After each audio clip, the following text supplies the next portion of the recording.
James while John had a better effect on the teacher is an English sentence used to demonstrate lexical ambiguity and the necessity of punctuation, which serves as a substitute for the intonation stress and pauses found in speech. In human information processing research, the sentence has been used to show how readers depend on punctuation to give sentences meaning, especially in the context of scanning across lines of text. The sentence is sometimes presented as a puzzle, where the solver must add the punctuation. It refers to two students, James and John, required by an English test to describe a man who had suffered from a cold in the past. John writes the man had a cold, which the teacher marks incorrect, while James writes the correct the man had a cold. Since James' answer was right, it had a better effect on the teacher.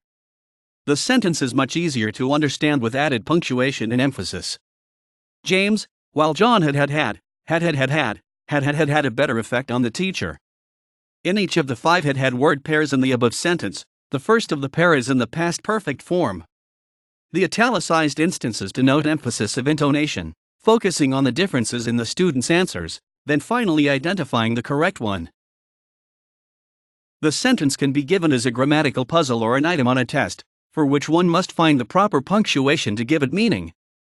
Hans Reichenbach used a similar sentence in 1947 as an exercise to the reader, John where Jack, to illustrate the different levels of language, namely object language and metalanguage. In research showing how people make sense of information in their environment, this sentence was used to demonstrate how seemingly arbitrary decisions can drastically change meaning, analogous to how changes in the punctuation and quotes in the sentence show that the teacher alternately prefers James' work and John's work. Example: compare James, while John had versus James, while John had.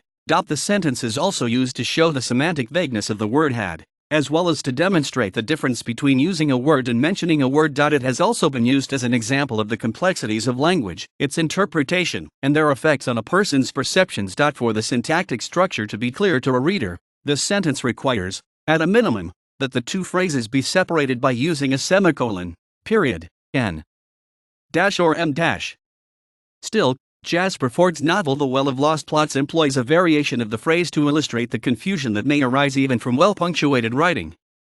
"Okay," said the bellman, whose head was in danger of falling apart like a chocolate orange, "let me get this straight, David Copperfield, unlike Pilgrim's Progress, which had TGC's approval. Buffalo, buffalo, buffalo, buffalo, buffalo, buffalo, buffalo, buffalo.